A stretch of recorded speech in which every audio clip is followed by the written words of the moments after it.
Ponte en esta situación. Estás en una planta cervecera, hay humedad, botellas difíciles de detectar y normas que no se pueden ignorar.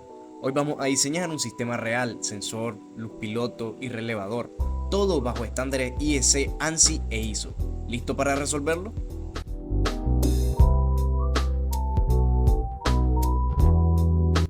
Bueno, este sería nuestro esquema en cada SIMU y podemos destacar dos motores en la zona de fuerza. ¿Qué significa cada uno? Bueno, nuestro primer motor es el encargado de mover la banda y el segundo sería un actuador encargado de llenar las botellas una vez se detecten en la zona de llenado. Tenemos en nuestra zona de mando un paro de emergencia, un paro local y nuestro botón de start. Al ejecutar el start, nuestro motor de la banda empieza a moverse. Tenemos un sensor de barrera fotoeléctrica y toda esta zona está alimentada a 24 voltios. Una vez se detecte una botella enfrente de la zona de llenado, se activa una luz piloto y a su vez se activa el motor encargado del llenado de las botellas. Cuando transcurren 5 segundos se desactiva el llenado y se sigue moviendo la banda hasta volver a generar una detección por el sensor de barrera fotoeléctrica.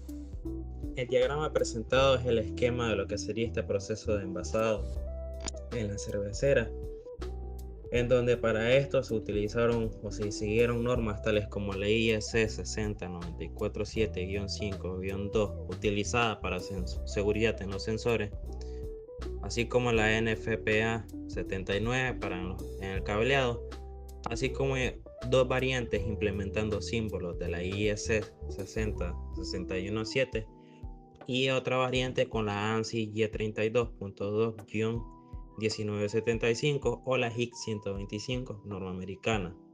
Pues bien, este circuito en el sistema de mando lógica se utiliza un sistema de 24 voltios demostrando resistencia a condiciones húmedas con IP67.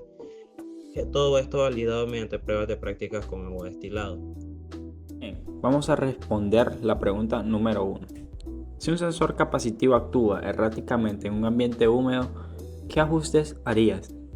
Bueno, en nuestro caso, suponiendo que nuestro sensor capacitivo está actuando erráticamente en un ambiente húmedo, una de las posibles razones es que la humedad cambia las propiedades dieléctricas del entorno. Los posibles ajustes que haríamos serían, como número 1, el aumento de la sensibilidad del sensor. Esto debido a que puede que la humedad esté atenuando la señal, lo que se podría compensar si aumentamos la sensibilidad. Como punto número 2 tenemos la mejora del sellado y protecciones del sensor. Esto asegurándonos de que nuestro sensor y sus conexiones tengan una clasificación IP adecuada para el ambiente en el que esté expuesto. En este caso, la humedad, de lo que se está hablando. Esto para evitar afecciones de los componentes internos, claro está.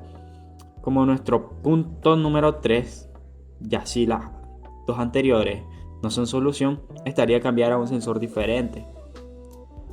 Bueno, como los mencioné, estos si los ajustes propuestos con anterioridad no dan resultado. Podríamos considerar un sensor con un principio de detección menos susceptible a la humedad como sensores ultrasónicos o fotoeléctricos. Pregunta número 2. Si el sensor fotoeléctrico detecta falso positivo debido a reflejo en superficie metálica cercana, ¿cómo recalibraría el circuito sin cambiar el sensor para cumplir con la norma IS 61496 sobre seguridad óptica? La recalibración de un sensor fotoeléctrico para reducir falsos positivos sin reemplazarlo requiere de ciertos criterios y principios ópticos y realizar ajustes técnicos. 1. Ajuste del ángulo de inclinación del sensor. Si el proceso se trabaja con superficie despejada o muy reflectante, se inclina el sensor ligeramente alrededor de unos 5 grados respecto a la superficie de detección del proceso. 2. Ajuste de la sensibilidad. Para objetos reflectantes se puede reducir la sensibilidad para ocultar el fondo o los reflejos que causan la interferencia. Supresión de fondo. Los sensores con supresión de fondo emplean el principio de triangulación. Estos sensores miden el ángulo en el que la luz reflejada incide en el receptor. Esto le permite ignorar objetos que se encuentran más allá del rango de detección. 4. Filtro polarizado. La incorporación de un filtro polarizador es una estrategia efectiva en estos entornos. Este filtro presente tanto como en el emisor como en el receptor permite que solo la luz que haya sido polarizada y luego rotada por el reflector del cubo de esquina hacia recibida. Tecnología ASIC diagonal OS. Esta tecnología ofrece una detección más fiable y una mayor inmunidad a los factores de interferencia óptica presentes en el entorno industrial. Esto solo es posible en los sensores que incorporan esta tecnología. Y por último, la limpieza y el mantenimiento. El polvo, la suciedad, la humedad condensada y otros contaminantes puede reducir drásticamente el rendimiento del sensor, lo que puede llevar a la reducción del rango de detección. Pregunta número 3. Según la norma ISO 13849, ¿qué nivel de performance level PL tendría su circuito si el elevador falla en estado encendido? Si el circuito cuenta con un único canal de seguridad que depende de un elevador sin diagnóstico ni redundancia, si el elevador se pega, o sea, no se abre, el sistema no tiene forma de saberlo y la máquina sigue funcionando, incluso si ya debería haberse detenido. La norma ISO 13849 situaría este sistema en el caso de pegada en la categoría B diagonal 1. Si el elevador falla y estaba encendido, el level PL sería el A, porque el sistema no se enteró de que el elevador ha fallado o se ha pegado y la máquina sigue funcionando de forma insegura. Respondiendo a la pregunta número 4. ¿Cómo rediseñarías el sistema usando dos sensores fotoeléctricos en configuración redundante según la norma IS 61508 SIL 2 para detectar botellas transparentes? Bien, primeramente tenemos que entender qué nos dice la norma IS 61508. Bueno, esta es la referencia técnico-legislativa internacional para la seguridad funcional, mientras que el SIL, nivel de integridad de seguridad, es una medida cuantitativa de la reducción del riesgo, que indica el grado de fiabilidad que un sistema debe lograr para reducir el riesgo de un accidente durante su uso. Para rediseñar este sistema y cumplir con el SIL 2, utilizando la redundancia, se requiere una arquitectura de 1 out of 2 o de 2 out of 2, dependiendo del comportamiento de la falla y la necesidad de disponibilidad.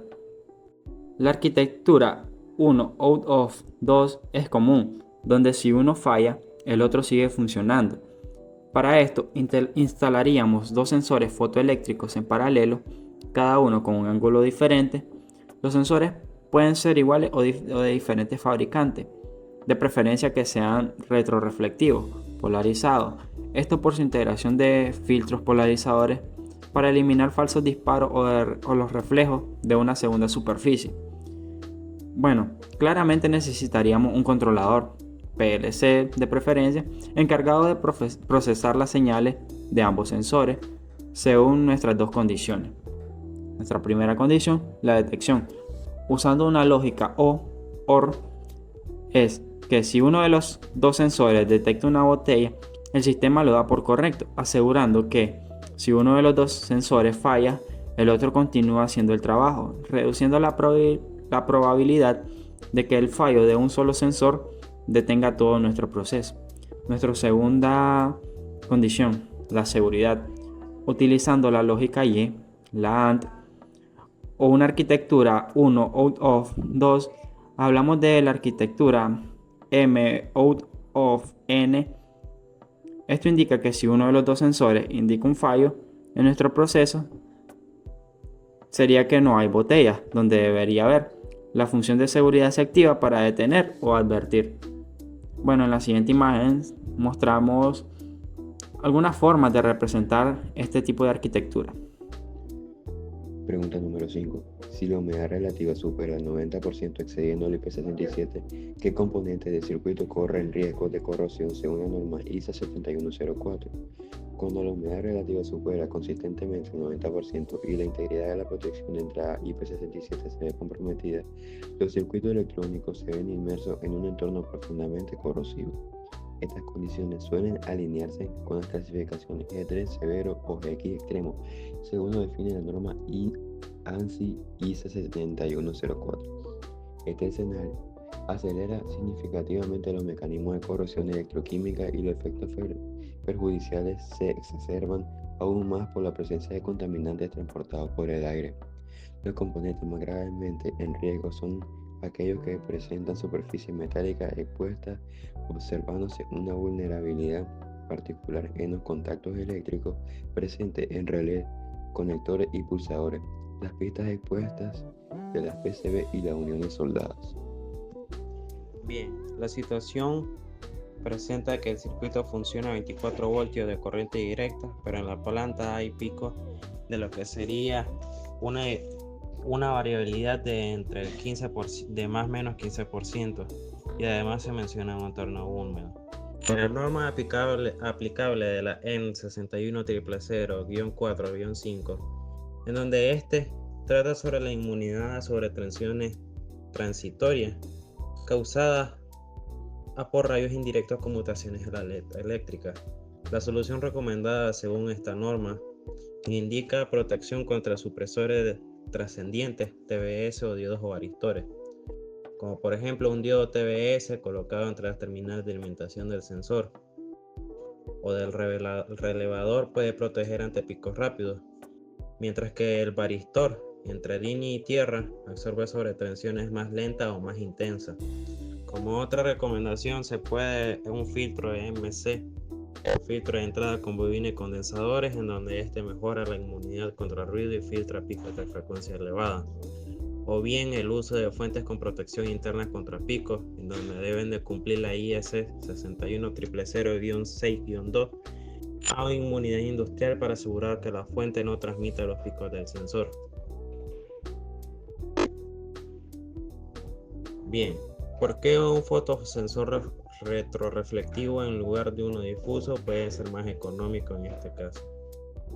Pues al usar un sensor fotorreflectivo, una de las principales características y ventajas es que le permite detectar botellas transparentes u opacas sin la necesidad de múltiples ajustes de sensibilidad, traduciéndose en una reducción de errores y costos de parada, al utilizar una única calibración con reflector polarizado.